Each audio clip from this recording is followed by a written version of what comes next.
എത്ര വലിയ മൂലക്കുരു ഉള്ളവരും ഈ ഒരു പാത്രത്തിലേക്ക് ഇരുന്ന് കഴിഞ്ഞാൽ ആ മൂലക്കുരു വന്ന വഴിയെ തിരികെ കയറിപ്പോകും. അപ്പം ഈ ഒരു തൊട്ടാൽവാടിയും അതുപോലെ നമ്മുടെ ഈ പറയുന്ന പുളിയിലയും വെച്ച് നമ്മൾ ഇന്നൊരു സാധനം ഉണ്ടാക്കാൻ പോവുകയാണ്. ഇത് നമുക്ക് നമ്മുടെ ഒരു ഇടികലിനകത്തേക്ക് ഇട്ട് കൊടുക്കണേ. നമ്മുടെ ഈ ഒരു തൊട്ടാൽവാടിയും കൂടെ നമുക്ക് ഇതിനകത്തേക്ക് ഇട്ട് കൊടുക്കാം.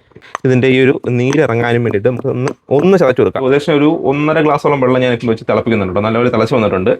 ഈ പുളിയിലയും അതുപോലെ നമ്മുടെ തൊട്ടാൽവാടിയുടെ ആ ഒരു തണ്ടും കൂടെ എടുത്ത് നമ്മൾ ഇട്ട് കൊടുക്കുന്നുണ്ട് കേട്ടോ. അപ്പം ഈ ഒരു പരുവ് മതി. ഇനി നമുക്ക് ചെയ്യേണ്ടത് ഈ ഒരു വെള്ളം നമുക്ക് ഇതുപോലെ ഒരു പരന്ന പാത്രത്തിലേക്കൊന്ന് അരിച്ചൊഴിക്കാം കേട്ടോ. ഒരു കാരണവശാലും നല്ല ചൂടിലോ ഇളം ചൂടിലോ ഇരിക്കരുത്.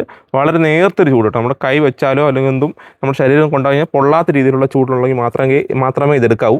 ഇത് മഞ്ഞൾപ്പൊടിയാണ് കേട്ടോ. മഞ്ഞൾപ്പൊടി എന്ന് പറയുന്നത് നമുക്ക് വിഷാംശം, അതായത് നമ്മുടെ ഈ ഒരു ചെടിയിലൊക്കെ എന്തെങ്കിലും വിഷാംശം ഉണ്ടായിരുന്നെങ്കിൽ ആ വിഷാംശം പൂർണ്ണമായിട്ടും ഇല്ലാതാവാൻ വേണ്ടിയിട്ടാണ്.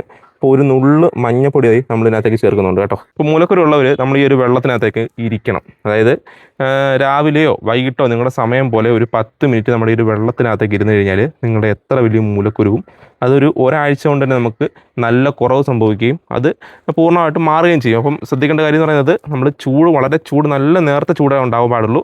ചൂടില്ലെങ്കിലും കുഴപ്പമില്ല. അപ്പം ഒരു കാരണവശാലും ചൂടോടുകൂടി ഇരിക്കരുത്. കാരണം നമ്മുടെ ഈ പറയുന്ന രഹസ്യ ഭാഗങ്ങളൊക്കെ പൊള്ളിപ്പോകാൻ സാധ്യത കൂടുതലാണ്. അതുകൊണ്ട് നല്ലപോലെ തണുത്തതിന് ശേഷം നിങ്ങളൊന്ന് ഇരുന്ന് നോക്കിയോ. ഒരാഴ്ച കൊണ്ട് ഞാൻ പറയുന്നതിൻ്റെ തൊട്ട് ഈ ഒരു മൂലക്കുരു അല്ലെങ്കിൽ പൈൽസോ തുടങ്ങിയ അസുഖമോ എന്തൊക്കെയാണെങ്കിലും നമുക്കത് പൂർണ്ണമായിട്ട് ഇല്ലാതാക്കാൻ പറ്റും.